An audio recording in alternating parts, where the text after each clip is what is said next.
Bismillahirrahmanirrahim. Nahmaduhu wa nusolli ala rasulil karim.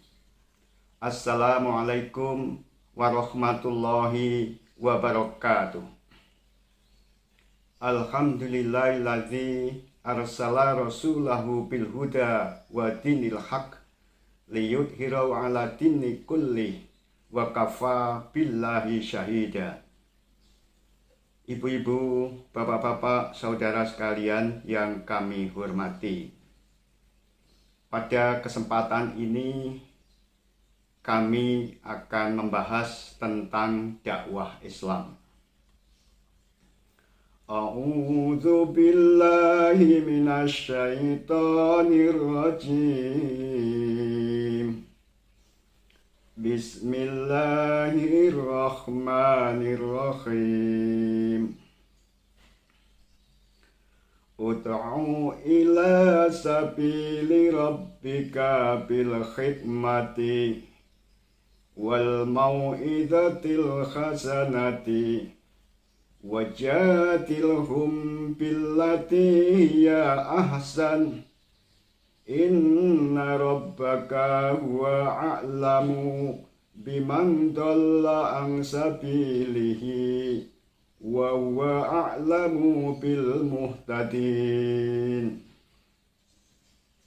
Berserulah atau berdakwahlah ke jalan Tuhanmu dengan bijaksana dan nasihat yang baik, dan berbantahlah dengan mereka dengan cara yang terbaik. Sesungguhnya Tuhanmu paling mengetahui orang yang tersesat dari jalannya dan paling mengetahui orang yang berjalan dengan benar. Quran Surat An-Nahl Surat 16 ayat 125. Ibu-ibu, bapak-bapak, saudara sekalian yang kami hormati, dakwah arti harfiahnya seruan atau panggilan atau ajakan.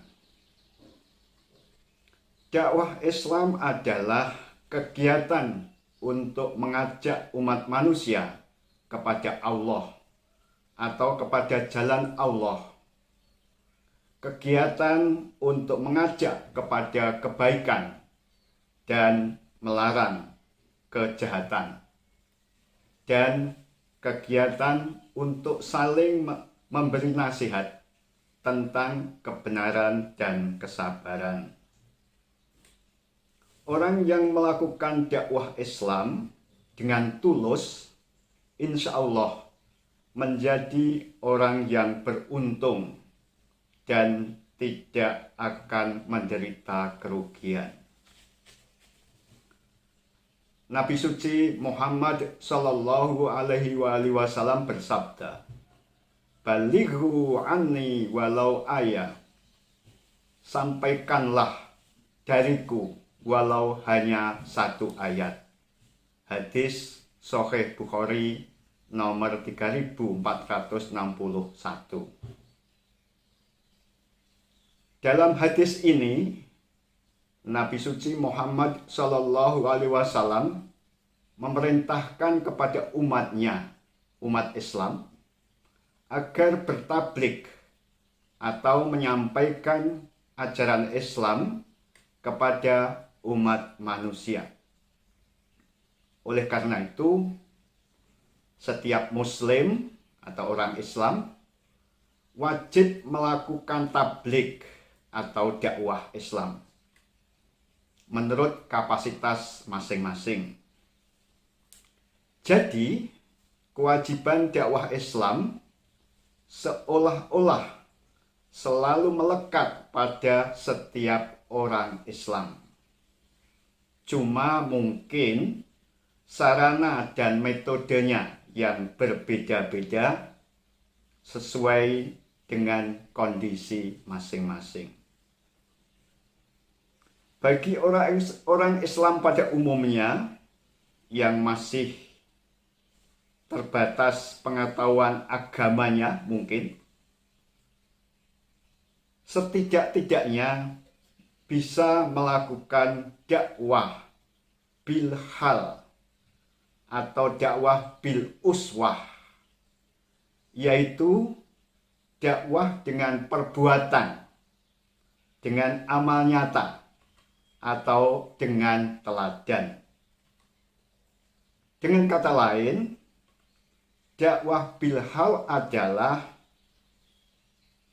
dakwah dengan menunjukkan perilaku dan kebiasaan hidup yang islami, yang mencerminkan sepenuhnya keindahan ajaran Islam yang ada dalam Quran Karim, hadis, dan sunnah Nabi Muhammad Sallallahu Alaihi Wasallam.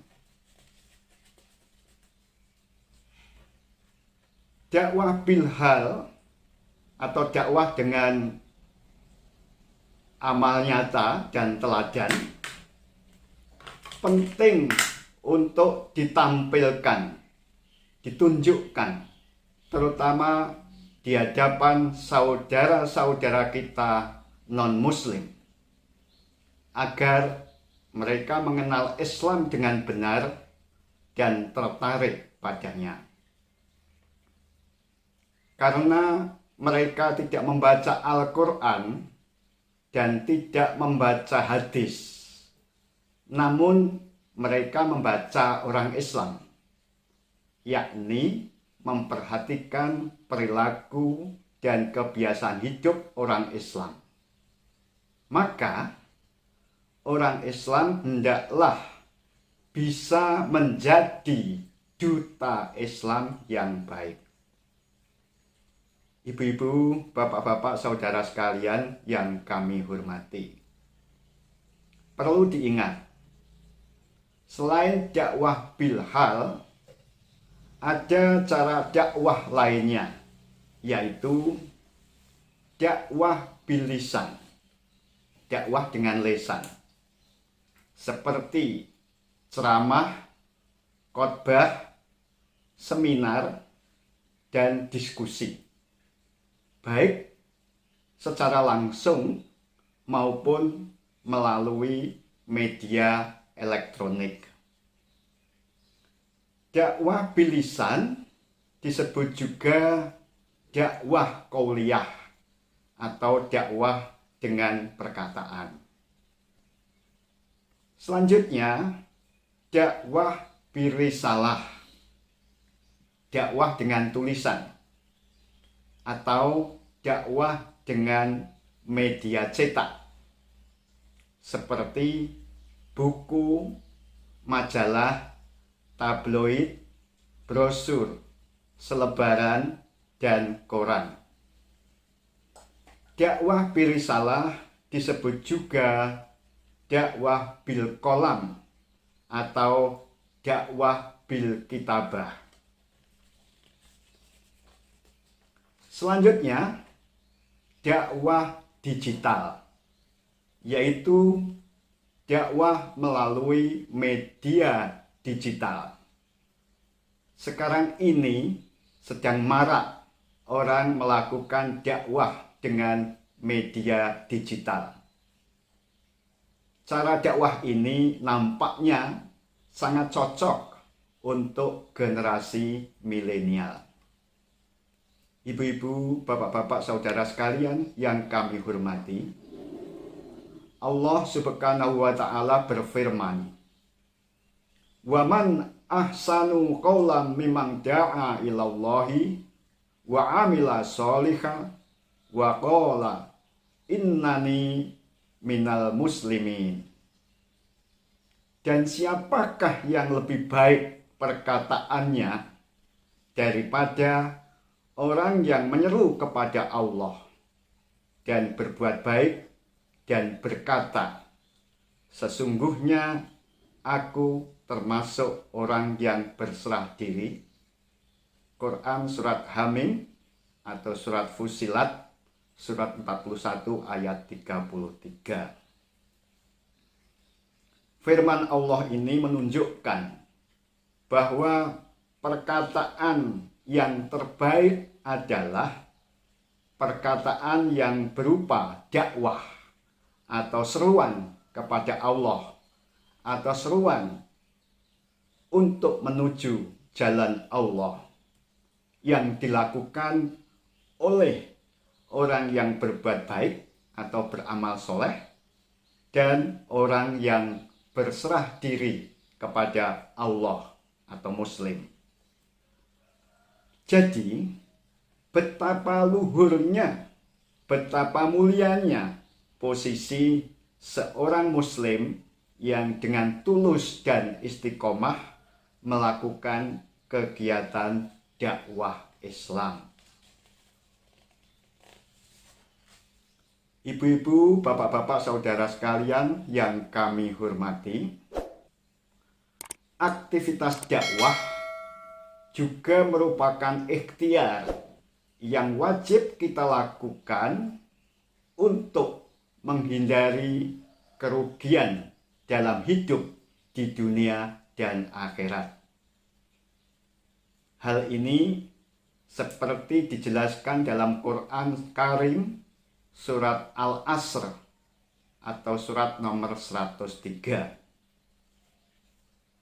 Dalam surat itu disebutkan bahwa sesungguhnya manusia menderita rugi kecuali orang yang beriman dan berbuat baik dan saling memberi nasihat tentang kebenaran dan kesabaran. Kalimat saling memberi nasihat tentang kebenaran dan kesabaran itu disebut juga berdakwah atau bertablik. Ibu-ibu, bapak-bapak, saudara sekalian yang kami hormati, selain dakwah Islam merupakan kewajiban yang melekat pada setiap orang Islam, juga perlu dikelola oleh organisasi.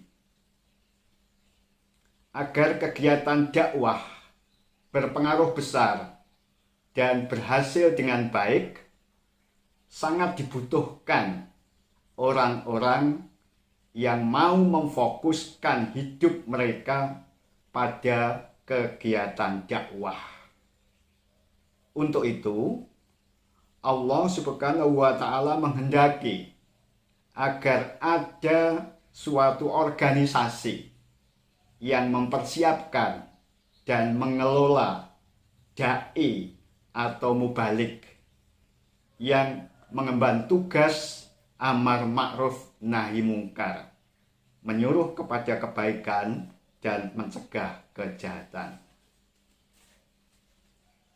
Allah Subhanahu wa Ta'ala berfirman, A'udzubillahi minasyaitonirrajim, wal takum minkum ummatu yad'una ilal khairi wa ya'muruna bil ma'rufi wa yanhauna 'anil munkar wa ulaika humul muflihun.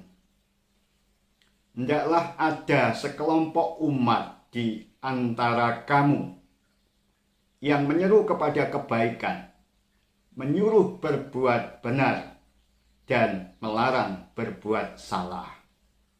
Mereka itulah orang-orang yang beruntung.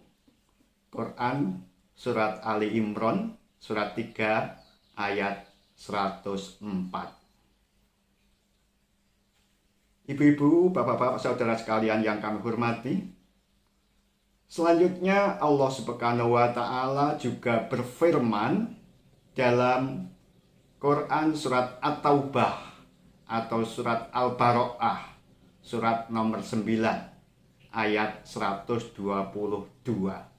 yang intinya sekalipun dalam kondisi perang untuk membela diri, seharusnya ada beberapa orang beriman yang memperdalam ilmu agama. Kemudian mereka bertablik atau menyampaikan ilmu agama yang dimiliki kepada orang lain selain mempraktekannya sendiri. Demikianlah bahasan yang dapat kita sampaikan pada kesempatan ini. Semoga Allah Ta'ala berkenan memberikan petunjuk dan kekuatan kepada kita semua untuk dapat melaksanakan dakwah Islam dengan tulus, sehingga terwujud kehidupan Islami di kalangan umat manusia. Amin, amin, ya Rabbal Alamin. Wabillahi taufiq walhidayah. Wassalamualaikum warahmatullahi wabarakatuh.